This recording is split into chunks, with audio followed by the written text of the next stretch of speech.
Go to some clean.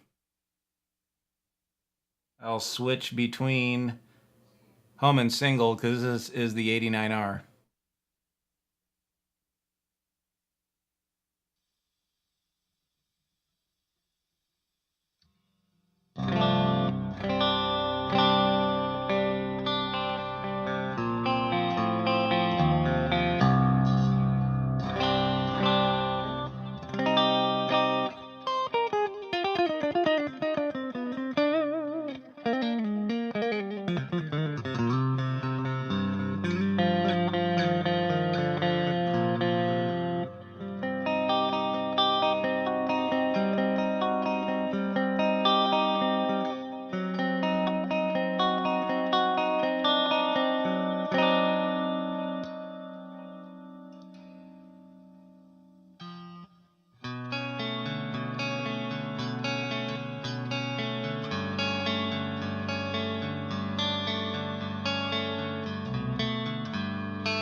All right.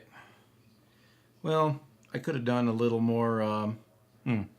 Anyway, doing a quick little vid on this thing and the other one too. This has only been around for a couple weeks now. It is the Hellraiser Solo 2. Been thinking about for a couple of years now getting one of these things, and here it is. These come, like pretty much everything, with a nut cut for like a 10 to 46 set.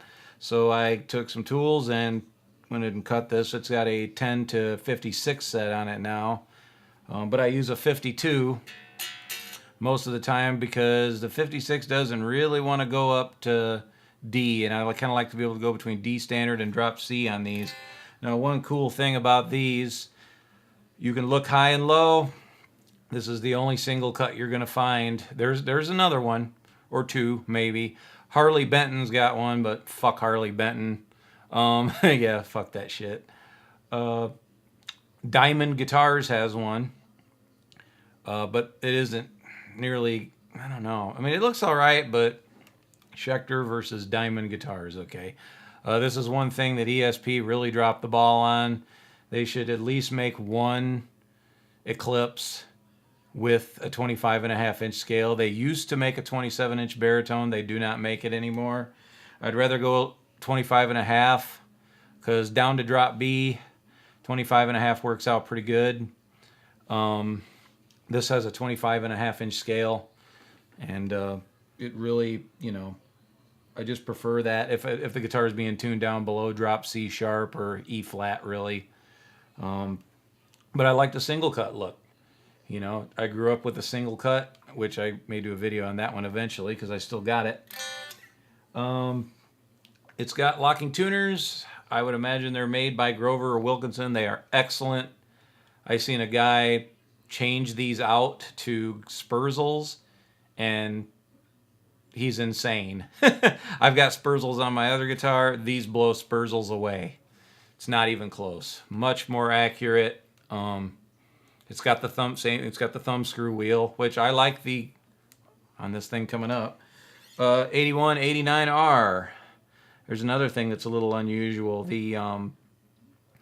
Usually they put just an 8185 or an 8160 in them. This has the 89R in it, but you could hear on Beyond the Grave there how freaking good that single coil sound is.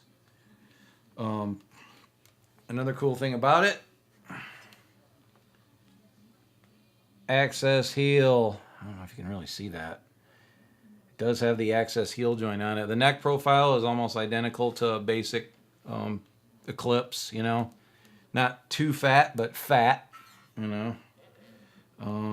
That's another thing you got to do. You got to widen out the saddles to accommodate the bigger strings. But once you do that, I got a deal on this thing.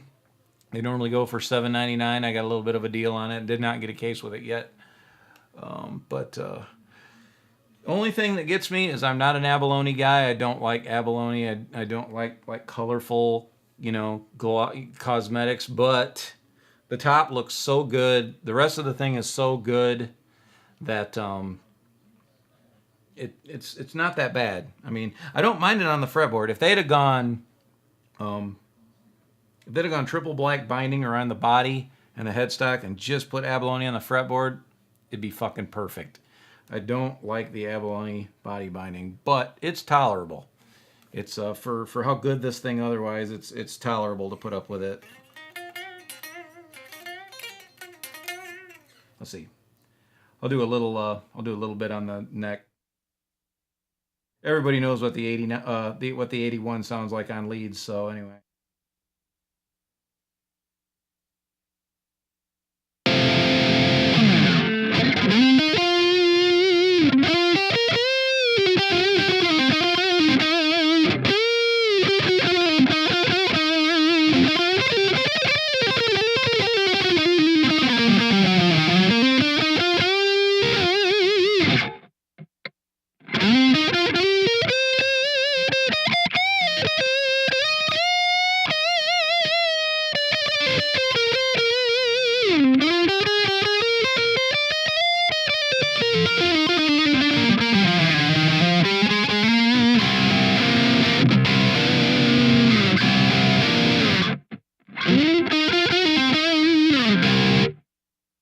Got a little more bite.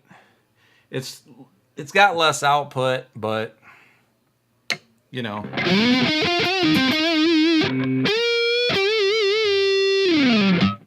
So, 1 second.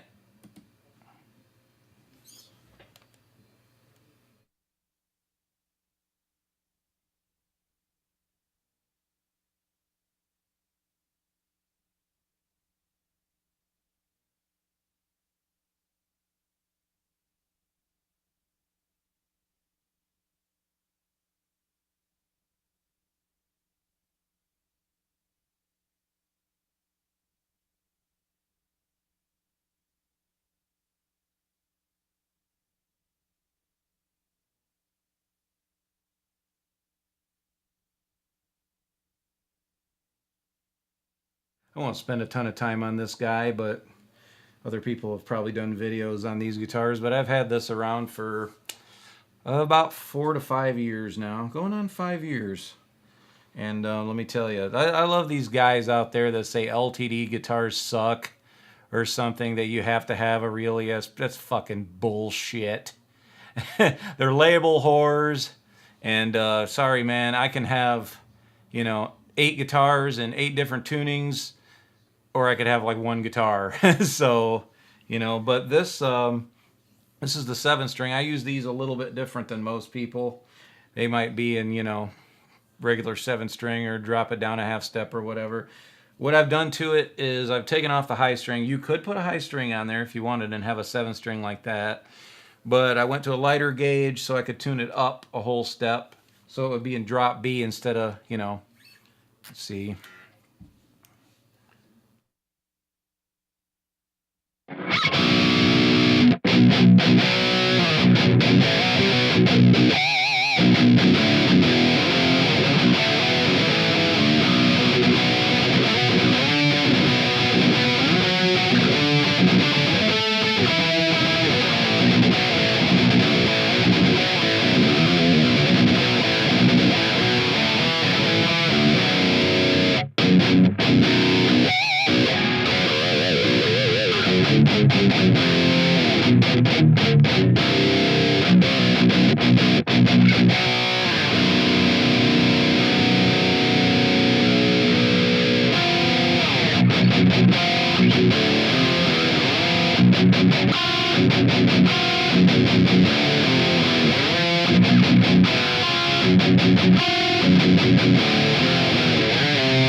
Got to tune the fucking G string up a half step to play that song.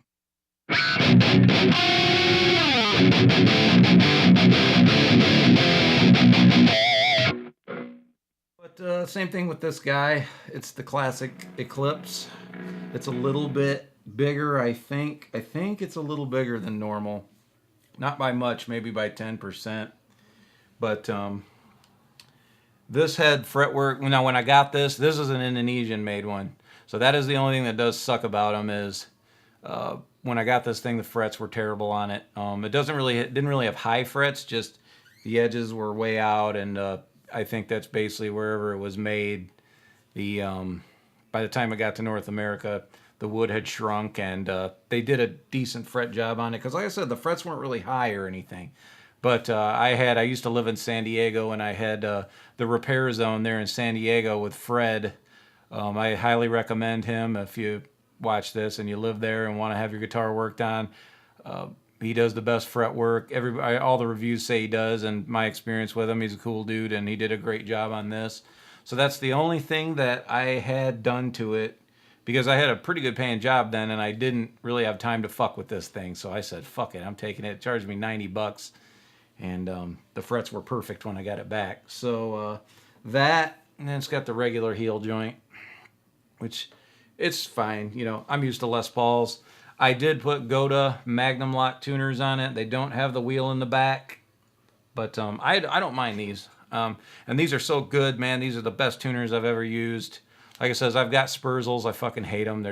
I hate them. It makes me so mad I put Spurzels on that Les Paul, because I would have much rather put these, and I guarantee you they would have went stock. It would have looked stock. I wouldn't have had to take do the little thing and have the screw hole in the back. Nope. These tuners, highly recommended. They do make them with a wheel on the back, little thumb screw on the back instead of you just take a quarter, put it in there. It's a piece of cake once you get used to it. I don't know what much else I can say about this thing. It's been great. It's been fantastic. I love the neck profile on it. It's got 81.7 and 707 in it. Came stock. What else? That's basically it. So yeah, that's these two. One quick thing. I thought that was... It has perloid inlays, but yet has... Probably can't see it, but it has an abalone logo. So... Anywho, those are the two single cuts. And, yeah. Fuck yeah, man.